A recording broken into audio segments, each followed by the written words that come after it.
If your motorcycle shock is worn out and leaking, too soft or too stiff, and can't be adjusted or modified to work better for you, then you might be considering an upgrade.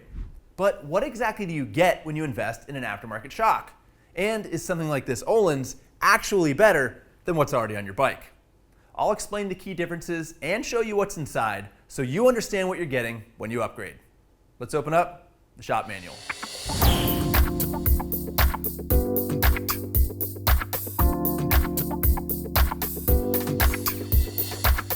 This episode is powered by DuraBoost batteries. Get 10% off your DuraBoost purchase at Revzilla.com with discount code TSMBoost10. If the ideal shock setup is the bullseye on a dartboard, then going with a quality aftermarket shock is going to put you within the triple ring right away, with the ability to dial things in to dead center. Stock suspension, on the other hand, can be a little like throwing the dart blindfolded, especially on mid-tier and budget bikes. The spring rate, damping, ride height, and other settings are the manufacturer's best guesses, and may not even be close to what you need for optimal comfort or performance. And if the shock doesn't offer sufficient adjustment, you could miss the board entirely. So what makes aftermarket suspension better? It boils down to four things: a rider-specific spring rate, a wider and more effective range of damping adjustment, easier servicing, and overall higher quality construction and refinement. Let's start with spring rate, which is the stiffness of the spring and the foundation of a good suspension setup.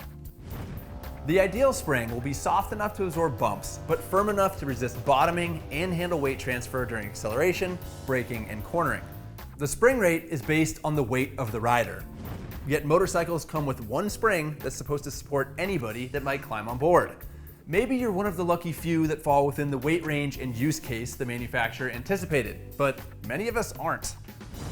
Playing with preload might help alleviate some issues, but that's really just a band-aid. And while you might be able to get an alternative spring for your stock shock, with an aftermarket unit, you input your weight when ordering so you get the right rate right out of the box.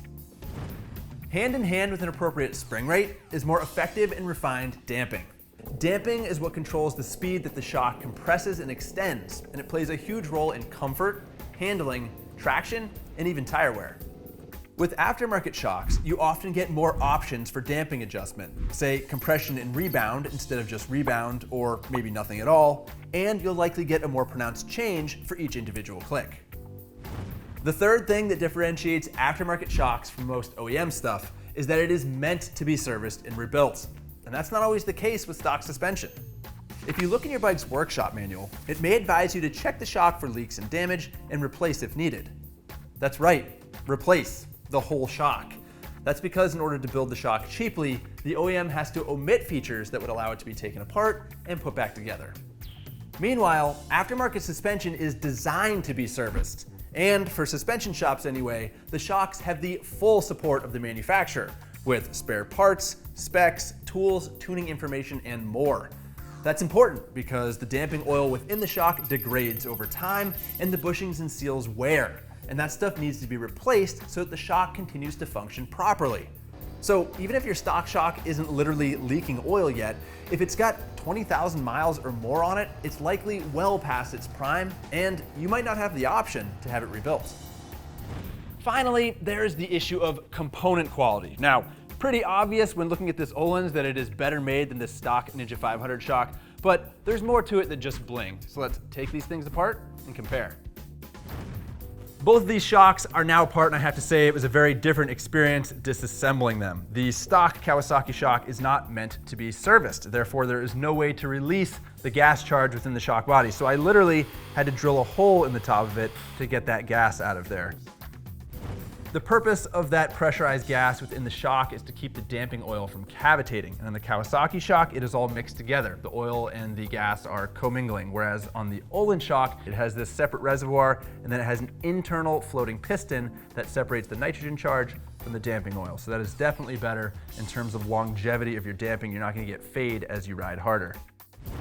We've also got a pretty big difference in materials and finishes here. A lot of steel being used, welded parts, stamped parts on the stock shock, whereas in the Ohlins shock, it is almost exclusively aluminum that is machined to tight tolerances and then anodized. Now that's obviously nice for aesthetics, but it also gives you better tolerances, which is pretty important when you're talking about the way suspension works. If we take a close look at the pistons that are responsible for doing the majority of the damping, we've got a much smoother finish on the Ohlins piston. It's actually been machined flat, whereas the stock piston here, you can see it's got some striations on it from where it was originally milled.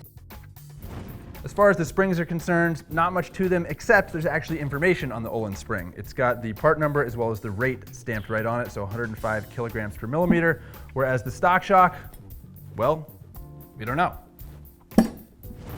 So when you pay $1,000 or more for a shock, you get higher quality components across the board. That goes for the materials, the machining quality, the surface finishes, and the tolerances. As the saying goes, you get what you pay for. And what you're paying for is a spring rate that's specific to your weight and application, more extensive and refined adjustability, the ability to have the shock serviced, and an overall higher quality and higher performance component that's going to make your motorcycle handle better. So there's really just one last question that needs to be answered, and that's whether you need an aftermarket shock. And that depends. It depends on your goals, priorities, and budget as a rider, as well as how far off base your stock shock is. If you're a 200-pound track day rider on a Ninja 400 that's got 10,000 miles in the odometer, then upgrading your shock is going to be a big step up.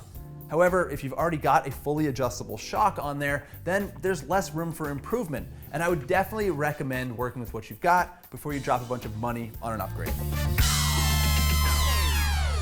Thanks for watching this episode of the Shop Manual. I hope you enjoyed it, and I hope you learned something. And I gotta say, I enjoy it. It's a huge privilege to be able to teach people about motorcycles so they can understand them and work on them better.